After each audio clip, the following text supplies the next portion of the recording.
राहून गेले तेही सांगून घ्या, कुठल्या नवीन कामाला सुरुवात करण्यात येणार तेही सांगा. महत्त्वाचं खरं तर आपल्या मीडियाचा प्रथमतः मी आभार मानतो. आपण आम्हाला बोलण्याची संधी दिली आणि आपण एवढा वेळ थांबलात. आपल्याला मला असं वाटत नाही सांगायला पाहिजे का कळंबोलीमध्ये रवी भगत जो आहे त्यांनी काही कामासाठी कुठला अजेंडा घेऊन गेला आहे. अहोरात्र दिवस रात्र फक्त आणि फक्त कळंबोलीचा विकास हेच केलेला आहे. याच्यामुळे आपल्याला वेगळं सांगायला असं पाहिजे काही नाही.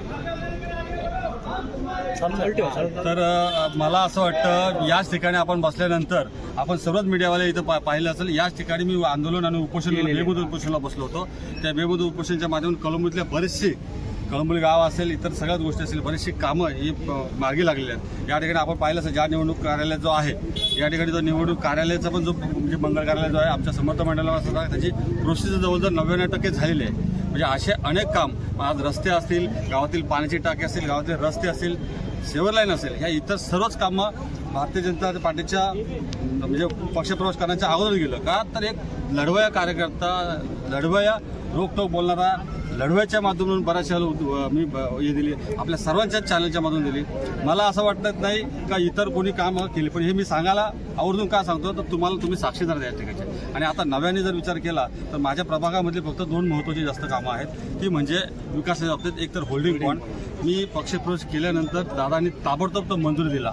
हे क्रीडांगणचा म्हणजे ज्या पद्धतीनं क्रीडांगण या मुलांना खेळण्यासाठी पाहिजे. आपण एवढ्या वर्ष बघितलं जवळजवळ 30 ते 40 वर्षाला शिरकोणी फक्त क्रीडांगण आरक्षित करून ठेवलं आहे. परंतु मुलं त्या ठिकाणी क्रीडांगणाला जात असतात, पण त्यांना ज्या पद्धतीचं एक प्रॅक्टिसला क्रीडांगण पाहिजे असतं तो त्या पद्धतीचं क्रीडांगण आहे. तिथं खेळणाऱ्याला एक चांगलं कर्तृत्व, त्याला चांगल्या पद्धतीचं एक ॲडव्हान्सर भेटला पाहिजे. त्या पद्धतीने त्यांनी क्रीडांगण मंजूर दिला. महत्त्वाचं म्हणजे या ठिकाणी कळंबोलीमध्ये जो होल्डिंग पॉईंट आहे, कळंबोली प्रत्येक ठिकाणी या पाण्याचा साठा होता. आता आपण पाहिलं असेल यावर्षी पाणी साचलं नाही. त्या होल्डिंग पॉईंटला सुद्धा मंजुरी दिली आणि तिकडे जवळजवळ 105 कोटी रुपयाचा आदरणीय आमदार साहेब याच्यामधून मंजुरी दिली. आणि त्या ठिकाणी आज जवळजवळ जे ट्रान्सफॉर्मर बसवलेलं पाण्यासाठी त्याच्यामुळे कळंबोलीमध्ये पाणी भरला नाही. आणि तो होल्डिंग पॉईंट जो आहे तो नव्याने ज्या पद्धतीने वडाला तलाव आहे त्या पद्धतीचा वडाला तलावासारखा हा एक कळंबोलीचा होल्डिंग पॉईंट म्हणजे कळंबोलीतला मार्केट रेट जो रेडी रेकनर रेट आहे ना तो सुद्धा त्या होल्डिंग पॉईंट सारख्या माध्यमातून क्रीडांगण साध्यमातून वाढणार आहे. त्याच्यामुळे अतिशय चांगल्या पद्धतीने कामाला मंजुरी दिली. अजेंडा खूप आहेत युवकासाठी. आज आपण पाहिलं तर या ठिकाणी IT क्षेत्र बनतोय, एअरपोर्ट आला आहे, महानगरपालिका नव्याने मध्ये तर हजारो तरुणांना या ठिकाणी रोजगार मिळणार आहे. आणि रोजगार हा मिळणार आहे तर या ठिकाणी येणारी महानगरपालिका ही भारतीय जनता पार्टीची आहे. याच्यात तुल मात्र शेतकऱ्यांना अशा विकासाच्या सोबत असलेल्या पक्षात आम्ही जाणं पसंत केलं. आणि आज त्यांच्यामधून वेगवेगळ्या पद्धतीने आदरणीय आमदार प्रशांतदादा ठाकूर त्याच्यामधून वेगवेगळे कामाला मंजुरी मिळते. एवढं आजच्या एअरपोर्टचा तुम्ही मुद्दा काढला, विरोधांनी तोच मुद्दा उचलला की दिवा पाटील यांचं नाव त्याला द्यावं असे जे मुद्दे आहेत त्यांनी छेडलेले आहेत. या मुद्द्याचा कुठेतरी तुम्हाला फटका बसेल असं वाटते का? तुम्हाला सांगतो आता एवढा मोठा मी माणूस नाही आहे, साधारण दर्शकसाठी उभा राहिलेला आहे. एअरपोर्ट हा विषय वरच्या लेवलचा आहे. सरकार त्यावेळेस त्यांचं पण होतं, त्यांना इथली भूमिका सुचली नाही. मी बोललं नाही पाहिजे पण तुम्ही विचारला प्रश्न म्हणून जातो. सरकारमध्ये ते होतेच ना. आपल्याला दिवा पाटलांचं नाव देण्याला अडचण कुठे होती? विरोधकांकडून प्रचारामध्ये हा मुद्दा येणार आहे. मला म्हटलं आलं तर विरोधकांनी विचार केला आपण दिवा पाटलांचं नाव देण्यासाठी ठराव का नाही घेतला इथे? दुसऱ्या कोणाचा ठराव घेण्यासाठी काय गरज पडली आपल्याला?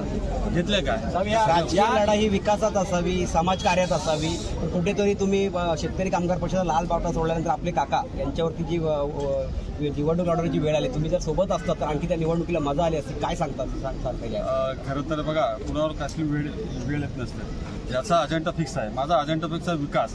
गेले मी माझ्या 2017ला निवडणूक लढवली त्यापासून तर आतापर्यंत माझे जवळ 2 कार्यालय या ठिकाणी आहेत. सकाळी आणि रात्री 12 वाजेपर्यंत एक कंटिन्यू कार्यालय. रात्री 2 वाजता कोणी फोन केला, 3 वाजता फोन केला तरी मी कंटिन्यू होता. मला लोकांची सेवा करायची आहे, मला लोकांची कामं करायची आहे. जनतेची कामं करण्याचा एक मनाला शेवटला का सोशल वर्क प्रत्येकाचा वेगवेगळा अजेंडा असतो. राजकीय अजेंडा माझा नाही. माझा सोशल वर्क 95% मी सोशल वर्क करतो आणि सगळी कळंबोली जनता जातात. म्हणजे कुणावर काय पर्याय असेल मला कुठेतरी विकासाच्या बाबतीत कळंबोलीच्या प्रश्नाबाबतीत हे विषय बाकी होत नव्हतं.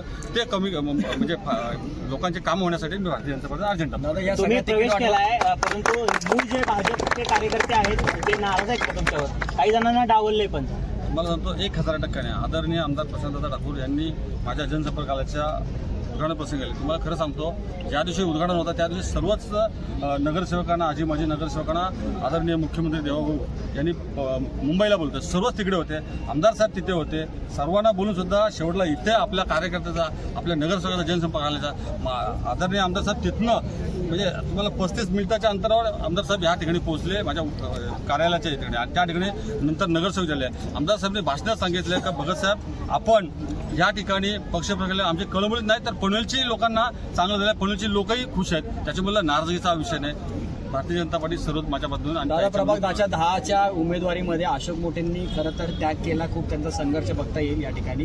त्यांनी स्वतःची उमेदवारी खालसा केलेली भारतीय आहे. जनता पार्टीचे कार्यकर्ता सच्चे कार्यकर्ताच आहेत, म्हणून तर भारतीय जनता पार्टीमध्ये प्रवेश केला. मोठे साहेबांसारखा खाते त्यांनी उमेदच टाकली ना.